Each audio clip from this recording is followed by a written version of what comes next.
guys, welcome back to the channel. So recently I put up a poll on my community tab asking you guys which video you want next. And you guys voted for this one. There were 3 options. You guys can go check it out if you want to see all the other options. But yeah, first of all, I do want to say there were 2 options that got a lot of votes, being this one and ranking the ninja from strongest to weakest. And I know a lot of you wanted the strongest to weakest video, and I will do that video next. That will be the next non-leak video. If there are any leaks of any sort, that of course will be a priority, but I will do strongest to weakest ninja next, and hopefully that will be tomorrow's video. But yeah, in today's video, I'm taking a look at the question, did Garmadon ever unlock his true potential? And I want to kind of talk about a lot of the confusion that surrounds Garmadon and his true potential in seasons 8 and 9. So a lot of people consider the scene where Garmadon defeats Lloyd and pretty much stares at Lloyd from Cryptarium, a lot of people consider that to be Garmadon unlocking his true potential. But actually, that is not really correct. And I want to take a look at a few scenes to determine what are the terms of Garmadon unlocking his true potential. How does he have to do this?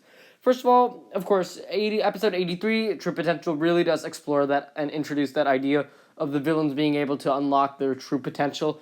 And it starts out with Harumi telling Garmadon that in order to unlock his true potential, he has to destroy Lloyd. And notice how she does say destroy Lloyd there. So yeah, destroy presumably meaning kill or vanquish, probably kill and just completely eliminate Lloyd. And yeah, so that is what destroy means. Pretty much a nicer way of saying kill Lloyd, a more appropriate way of saying that. See, that is what Harumi does tell Garmadon in episode 83. Then, of course, Garmadon actually does defeat Lloyd in battle later in that episode. And he really does defeat Lloyd very badly, to the point where Lloyd goes unconscious and faints and even does lose his powers. So what happens afterwards is Garmadon is seen glowing with a purple fire, overlooking Lloyd and overlooking the ground from a cliff at the back of Cryptarium. And pretty much, Harumi then instructs Garmadon not to actually kill Lloyd, despite literally just in that episode having told him that he had to actually destroy Lloyd in order to achieve his true potential. It's pretty weird if you ask me. It's almost like Harumi actually didn't want Garmadon to unlock his true potential. But yeah, that is entirely another topic that we can't really back up. Of course, Harumi did want Garmadon to unlock his true potential. But yeah, it is some pretty weird writing. I mean, why would she tell him that he has to destroy Lloyd, but then given the opportunity to actually kill and destroy Lloyd and erase him off the face of Ninjago, why would they pass up that opportunity and just pretty much pass up the opportunity to unlock his true potential? Then, of course, in the next episode, he does actually create the Colossus, which is presumably done with the element of creation. And I think Harumi had also said in that scene in episode 83 that he would unlock creation or something like that. But yeah, so the Colossus is probably creation or it could be destruction, but we don't really know, and I won't really talk about that too much. But yeah, it is kind of assumed that Garmadon had really unlocked his true potential up until a scene in Season 9, Episode 90, the scene at the Temple of Resurrection, where Harumi does tell Garmadon that he has to destroy Lloyd in order to unlock his true potential, and she tells him that he will do so. So this is pretty much confirmation that Garmadon really didn't unlock his true potential in Episode 83, as she does actually tell him that he did have to actually destroy Lloyd, not just defeat, but actually destroy Lloyd in order to unlock his true potential there. And we see some conflict with Garmadon, and he kind of is doubting himself after, of course, his little slip-up with failing to destroy Lloyd earlier. But yeah, so that's all well and nice, but then later in episode 94, when Garmadon, of course, the ninja have returned and are preparing to stage their final attack and their final effort to get rid of Garmadon, Garmadon actually is able to kind of injure Wu in a way when they're both riding on the dragon. Wu is kind of blinded in a way, and he is harmed in a way, and he covers his eyes and says that he can feel his brother's rage. And then Garmadon next says, "Feel the wrath of my true potential." So yeah, there's a lot of the things here. There's a lot of contradicting info here, with Garmadon claiming that he has. I mean, I don't know. We don't really know if that line was supposed to signify him unlocking his true potential, but just saying "feel the wrath of my true potential." I mean, I would assume based on that line that he had unlocked his true potential by then, even though that isn't the case.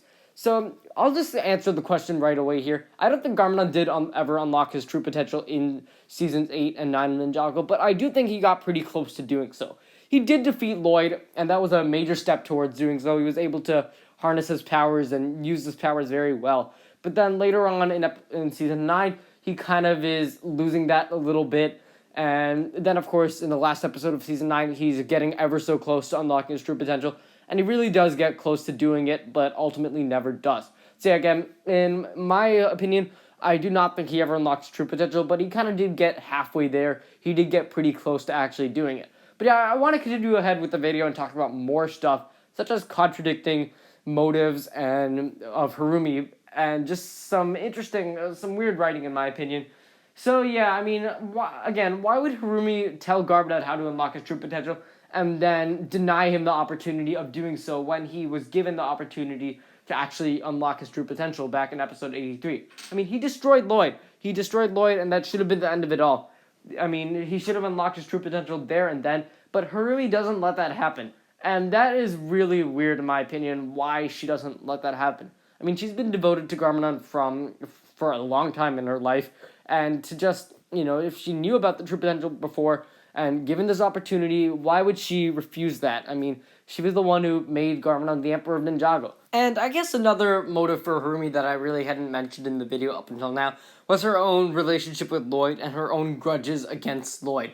She chose to keep Lloyd alive in episode 83 rather than letting Garmadon destroy him just because she wanted to actually see him suffer.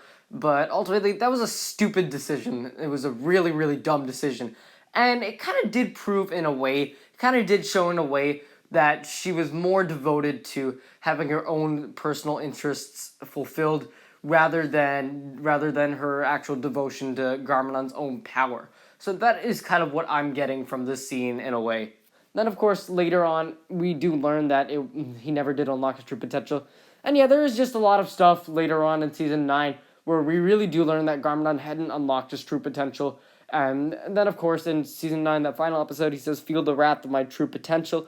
And that is a little bit more confusing. But yeah, as much as I do love the story of Garmadon's true potential, I think it was a great idea to go ahead and bring this idea to Garmadon. I do think that some of the writing surrounding this is definitely a bit confusing.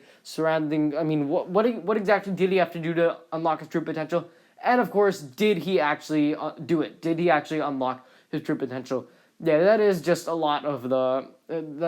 of the confusion surrounding it. But yeah, guys, thank you guys for watching this video. If you enjoyed, be sure to leave a like, subscribe, share with anyone ever you know. And this is, in my opinion, a pretty debatable topic. So let me know what you guys think on this matter. Did he ever unlock his true potential? Yes or no? And what would he actually have to do to unlock his true potential? Once again, guys, thanks for watching, and I will see you next time.